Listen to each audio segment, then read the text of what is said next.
Hello દોસ્તો, કેમ છો તમે બધા? આઈ હોપ તમે બધા મજામાં આવશો. તો મારી કમલેશ મકવાણા વ્લોગ ચેનલમાં તમારું સ્વાગત છે. અને આ મારો બીજો વિડીયો છે. તો બીજો વિડીયોની અંદર લાસ્ટ સુધી બન્યા રહેજો. આજે પણ રહસ્યમય તમને એક વાત જાણવા મળશે. તો મિત્રો, આપણે જઈ રહ્યા છીએ એક આશ્રમની અંદર, જે પોતે એક માળી છે અને તેમની ઉંમર અંદાજિત 80 થી 85 ઉંમરની ઉંમર છે. અને તે માળી પહેલાં ડૉક્ટર હતા, ગોલ્ડ મેડાલિસ્ટ. અને તે માળીએ બધું નિછાવર કરીને, બધું છોડીને આ આશ્રમનું બંધારણ કરેલું છે. તો આપણે ત્યાં દર્શન કરવા જઈ રહ્યા છીએ અને ત્યાં આપણે જઈએ છીએ અને જોઈએ નજારો. તો ચાલો મિત્રો, હું તમને લઈ જાઉં અને ત્યાં બધા દર્શન નજારો બધું બતાવું. તો મિત્રો, લાસ્ટ સુધી જોડાયેલા રહેજો, લાઈક કરજો, સબસ્ક્રાઈબ કરજો. ચાલો મિત્રો. તો મિત્રો, આપણે આવી ગયા છીએ આશ્રમ પાસે અને આ ગેટ છે આશ્રમનો. તો મિત્રો, ચાલો મિત્રો, આપણે અંદર જઈએ અને જોઈએ. તો મિત્રો, આપણે આશ્રમની અંદર પહોંચી ગયા છીએ અને આપણે આશ્રમની અંદર જો આ નજારો છે. તો મિત્રો, ચાલો તમને પણ બતાવું કે અહીંનો નજારો કેવો છે. ઝાડ, ફૂલ, પાન અને ધૂણાના બધા દર્શન કરીએ. આપણે ધૂણો છે જે છેલ્લા 17 વર્ષથી અહીંયા ધૂણો જાગૃત છે. અને એ ગુરુનો હમણાં ફોટો પણ બતાવીશું, કેમ કે જાજી શોધખોળ આપણને પણ ખબર નથી અને એ મારે તમને ખોટું કહેવું એનો કોઈ અર્થ નથી. જે સત્ય છે એ તમને બતાવીશું. તો અહીંનો નજારો પણ બતાવીશું અને ધૂણાના દર્શન કરાવ્યા છે. તો ચાલો.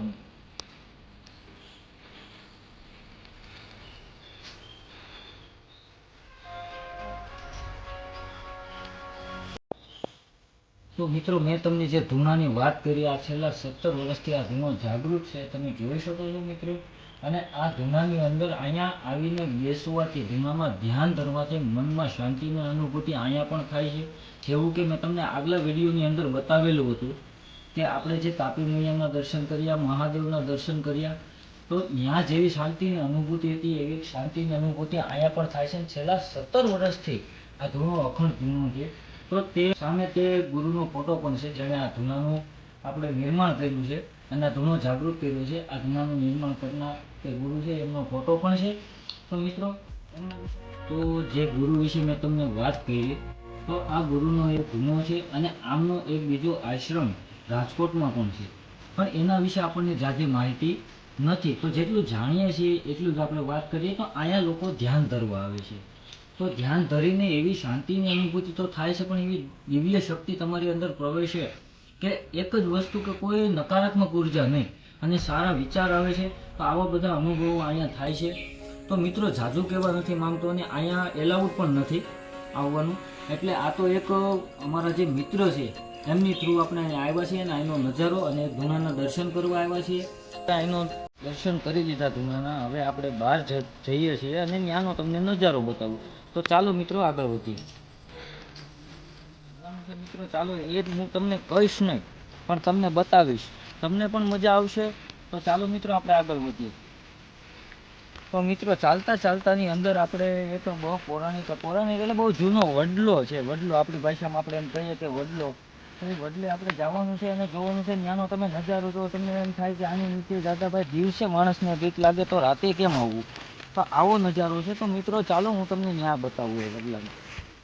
તો મિત્રો, આપણે વડલા પાસે આવી ગયા છીએ અને વડલાની વડવાઈને તમે અહીંનો નજારો જોવો મિત્રો, કેવું દ્રશ્ય છે. બહુ અદ્ભુત નજારો છે. તો આપણે અંદર જઈ અને થોડુંક આગળ વધીને જોઈએ પાસે જઈને તો નજારો.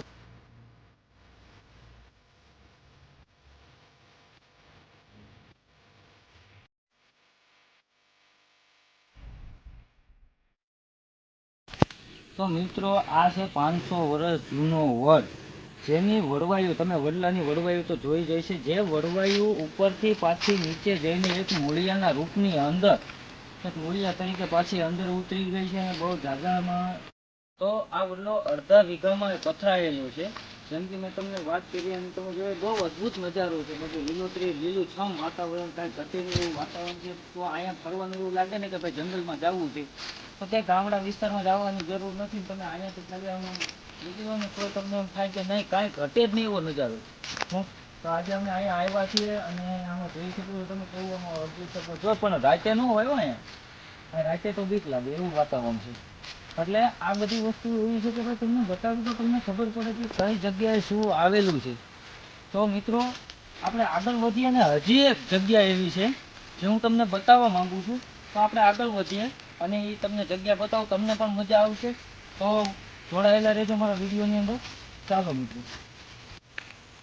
તો મિત્રો તમે વડલો જોયો સમજતા રહેશો મિત્રો, તો લાઈક કરી દીજો ને સબસ્ક્રાઈબ કરવાનું ભૂલતા નહીં. કોમેન્ટ ભૂલી ગયા એટલે તમારો વારો. મિત્રો જેમ કે મેં તમને વાત કરી કે આપણે આગળનું દ્રશ્ય હું તમને બતાવું, આગળનું સ્થાન બતાવું. તો આગળનું સ્થાન બતાવવામાં એવું થયું કે આપણને એન્ટ્રી ત્યાં મળીને, તો એના હિસાબે આપણે તે વસ્તુ બંધ રહી એના હિસાબે મિત્રો માફ કરજો, માફી માંગુ છું તમારે સમક્ષ. અને બીજી વાત કે આગળના વિડીયોની અંદર હું તમને નવો પણ ક્યાંય ધર્મનું સ્થાન હશે, કોઈ પણ નવા બ્લોગની અંદર હું તમને સારી વસ્તુ બતાવીશ. અને મારા બ્લોગની અંદર જો તમને મજા આવી હોય તો મિત્રો લાઈક કરજો, કોમેન્ટ કરજો, સબસ્ક્રાઈબ કરજો મારી ચેનલને, જોડાયેલા રહેજો મારી સાથે. તો આવા નવા વિડીયો જોવા માટે તો ચાલો મિત્રો, જય માતાજી.